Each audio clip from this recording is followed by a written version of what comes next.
The lecture hall fell silent as Instructor Vexithor held up the small piece of fabric, blue, red, and white stripes with stars in the corner.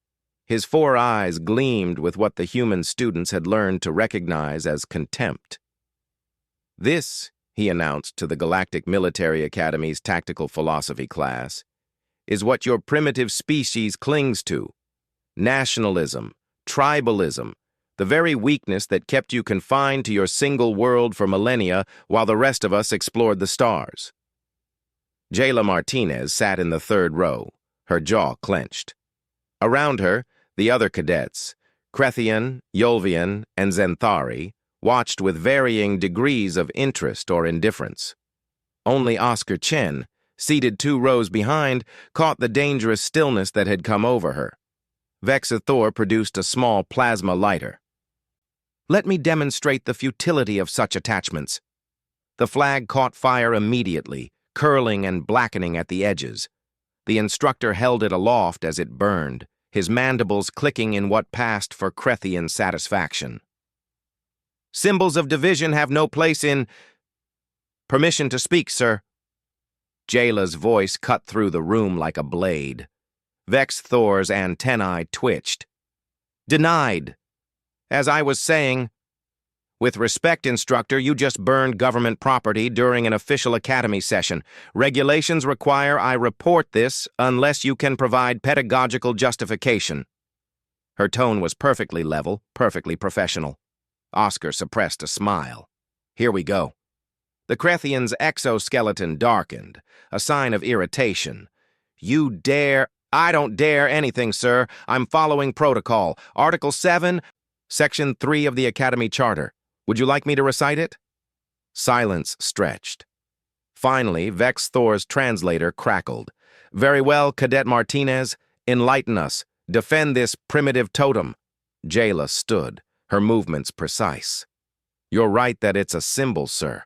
But you're wrong about what it symbolizes." She walked to the front of the class, her boots clicking on the metal floor. "That flag represents an idea that most species in the Galactic Council have never truly grasped. Not because you're incapable, but because you've never needed to." "And what idea is that?" Vexithor's tone dripped with skepticism. "That power comes from the consent of the governed, not from the strong ruling the weak." A Yolvian cadet hissed in amusement. Their species had been ruled by warrior castes for 10,000 years. Jayla continued, undeterred. "Humans spent centuries fighting and dying, not for territory or resources, but for the radical notion that a farmer's vote should count as much as a general's, that a shopkeeper has the same rights as a senator. Your Krethian empire assigns citizenship based on genetic caste, doesn't it, sir?" Vexithor's silence was answer enough. "The Yolvian dominion by combat prowess, the Zenthari collective by psionic potential." She turned to face the class. "Every species here organizes around strength of one kind or another. But that flag? It represented the opposite, the strong protecting the weak. Not because they had to, but because they chose to." "Childish idealism," Vexithor interjected. "Your own history contradicts you. Slavery, genocide, war." "Absolutely," Jayla agreed, and Oscar could hear the steel in her voice now. "We failed that ideal constantly, betrayed it, spat on it, and you know what we did each time?" She picked up the remnants of the burned flag from where Vexithor had dropped it. "We bled to get back to it. We died trying to live up to it.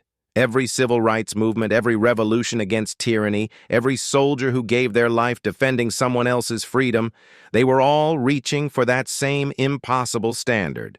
Not because we achieved it, but because we refused to stop trying." The room had gone utterly quiet. "You call it tribalism, Instructor. But humans put that flag on the moon, and then we welcomed the world to follow. We planted it on Mars and invited the galaxy to join us. When the Zenthari plague hit, it was human medical ships flying that flag that showed up first. Before the Council even voted on intervention." Oscar watched Vexithor's antennae flatten against his skull, a sign of discomfort. Jayla held up the charred fabric. You burned this thinking you were teaching us to move beyond our past. But you don't understand what it means to us. It's not about pride in what we were. It's about the promise of what we could be, what we still strive to be. She set the burned flag on the instructor's desk. Every species in this room comes from a civilization that achieved unity through conquest or evolution. You became strong, then you became unified. Humans did it backward. We chose unity first, when we were still weak, still divided, still killing each other. We chose it as an aspiration, not an achievement. You're saying humans are morally superior? A Zenthari cadet's telepathic voice rippled through the room. No, Jayla said firmly. I'm saying we're desperately, catastrophically flawed, but we're also the only species that ever wrote all men are created equal when that wasn't remotely true, and then spent the next 2 centuries bleeding to make it so. She turned back to Vex Thor. You wanted to teach us that symbols are meaningless, sir. But you chose the wrong lesson. Symbols are everything. They're the light we navigate by when everything else is dark. They're the promise we make to our future selves. That flag wasn't about the past. It was about the future we refuse to stop reaching for, no matter how many times we fall short. The Krethian instructor stood motionless for a long moment. Finally, he spoke. Sit down, Cadet Martinez. As Jayla returned to her seat, Oscar caught her eye and gave her the slightest nod. Vex Thor continued the lecture, but the fire had gone out of his voice. He never burned another flag. 3 months later, when Jayla graduated top of her class, Oscar noticed something curious. Instructor Vex Thor attended the ceremony, something he'd never done before. And when Jayla received her commission, when she swore her oath to protect the Galactic Council and all its member species, the old Krethian's antennae were raised high. Some later said it was respect. Oscar knew better. It was understanding.